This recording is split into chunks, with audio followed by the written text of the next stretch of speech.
لوگ سمجھتے ہیں طاقت تلوار میں ہوتی ہے، لیکن تاریخ نے بار بار ثابت کیا ہے کہ تلواریں ٹوٹ جاتی ہیں، سلطنتیں بکھر جاتی ہیں، اور پھر بھی کچھ لوگ ایسے ہوتے ہیں جو ہار کر بھی ہار نہیں مانتے۔ اصل سوال یہ ہے، وہ کون سی چیز ہے جو انسان کو ایسی طاقت دیتی ہے کہ وہ خالی ہاتھ ہو کر بھی جیت جاتا ہے؟ یہ وہ چیز نہیں جو آپ بازار سے خرید سکیں، یہ وہ نہیں جو صرف امیروں کے پاس ہے، اور یہ وہ بھی نہیں جو ہر نمازی کے پاس خود بخود آ جائے۔ یہ وہ چیز ہے جو اگر کسی کے اندر آ جائے تو اس کا چلنا بدل جاتا ہے، اس کا بولنا بدل جاتا ہے، یہاں تک کہ اس کے سوچنے کا انداز بھی بدل جاتا ہے۔ اور سب سے خطرناک بات، اکثر لوگ ساری زندگی اسے ڈھونڈتے رہتے ہیں، لیکن ان کے بالکل قریب ہونے کے باوجود وہ اسے پہچان ہی نہیں پاتے۔ آپ نے شاید ایسے لوگوں کو دیکھا ہو جو مشکل میں بھی پرسکون رہتے ہیں، جن پر حالات ٹوٹ پڑتے ہیں مگر وہ نہیں ٹوٹتے۔ یہ کون سی طاقت ہے؟ کیوں کچھ لوگ اندر سے مضبوط ہوتے ہیں اور کچھ باہر سے مضبوط ہو کر بھی اندر سے خالی؟ یہاں سے بات خطرناک ہو جاتی ہے، کیونکہ یہ وہ مقام ہے جہاں زیادہ تر لوگ غلطی کرتے ہیں۔ وہ سمجھتے ہیں طاقت کا مطلب صرف ظاہر ہے، حالانکہ اصل طاقت وہاں سے شروع ہوتی ہے جہاں انسان خود سے لڑنا سیکھتا ہے۔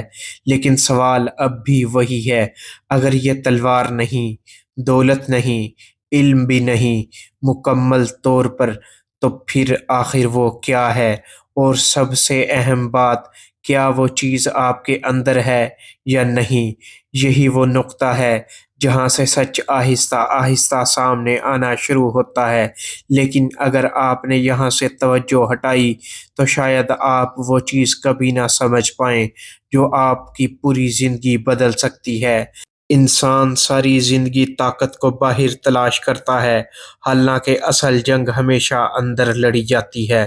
وہ شخص جو اپنے غصے کو قابو کر لے، وہ شخص جو خواہش ہونے کے باوجود رک جائے، وہ شخص جو تنہائی میں بھی وہی کرے جو سب کے سامنے کرتا ہے، یہ کمزوری نہیں، یہ وہ طاقت ہے جسے ہر کوئی حاصل نہیں کر پاتا۔ آپ نے کبھی غور کیا، دو لوگ ایک ہی مشکل میں ہوتے ہیں، ایک ٹوٹ جاتا ہے، دوسرا سنبھل جاتا ہے۔ فرق کہاں ہے؟ فرق اس چیز میں ہے جسے قرآن میں بار بار سکھایا گیا، جسے سمجھنے کے بعد انسان بدل جاتا ہے۔ وہ ہے نفس پر کنٹرول۔ یہی وہ طاقت ہے جو انسان کو گناہ کے موقع پر روک لیتی ہے، جو انسان کو بدلے کے وقت معاف کرنے کی ہمت دیتی ہے، جو انسان کو اندھیرے میں بھی سیدھا رکھتی ہے۔ اور یہی وہ چیز ہے جو ایک عام انسان کو عام نہیں رہنے دیتی۔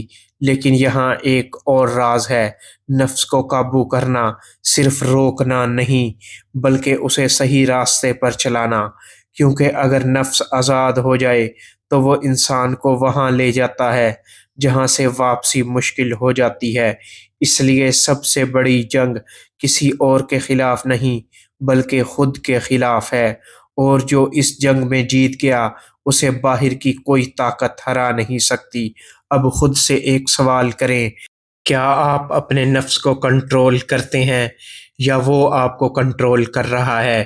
کیونکہ یہی وہ فرق ہے جو ایک عام انسان اور ایک مضبوط انسان کے درمیان ہوتا ہے، اور شاید یہی وہ چیز ہے جسے آپ ساری زندگی باہر تلاش کرتے رہے، حالانکہ وہ آپ کے اندر ہی موجود تھی۔